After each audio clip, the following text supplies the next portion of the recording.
कहानी का शीर्षक नाग कन्या और पुरी का साधु। स्थान पुरी, ओडिशा। काल लगभग 200 साल पूर्व। लोककथा आधारित। पुरी का समुद्र किनारा सिर्फ लहरों और रेत से नहीं बना था। वहां एक बूढ़ा साधु रोज ध्यान लगाता था। लोग कहते थे कि उसका नाम देवप्रिया है और वह कोई साधारण साधु नहीं था। वह बादलों से बारिश बुला सकता था, समुद्र को शांत कर सकता था और मन की बात पढ़ सकता था। लेकिन वह कभी किसी से ज्यादा नहीं बोलता था। बस सुबह से शाम तक समुद्र की लहरों को देखता रहता था, जैसे किसी का इंतजार कर रहा हो। एक दिन पूर्णिमा की रात थी। चांद की रोशनी समुद्र पर झिलमिला रही थी। तभी एक सांवली सुनहरी आंखों वाली सुंदर लड़की रेशमी सफेद साड़ी में साधु के पास आई और बोली, क्या आप देवप्रिया हैं?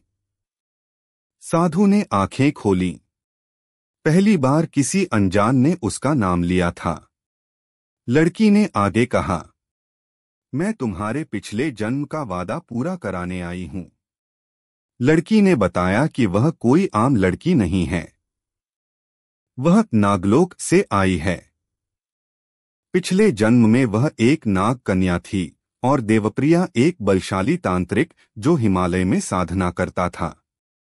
उस समय एक राक्षस ने नागलोक पर हमला किया था और देवप्रिया ने अपना जीवन जोखिम में डालकर उस कन्या को बचाया था। तब नाग कन्या ने वचन दिया था, अगर कभी मुझे मोक्ष की आवश्यकता पड़ी तो तुम्हें आना होगा।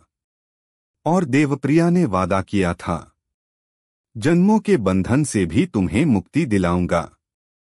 अब वो समय आ चुका था। नाग कन्या ने कहा, अगर तुम चाहो तो मैं मानव रूप में रह सकती हूं, इस जन्म में तुम्हारे साथ। उसकी आंखों में प्रेम था। देवप्रिया के होंठ कांपे। कुछ पल मौन रहा।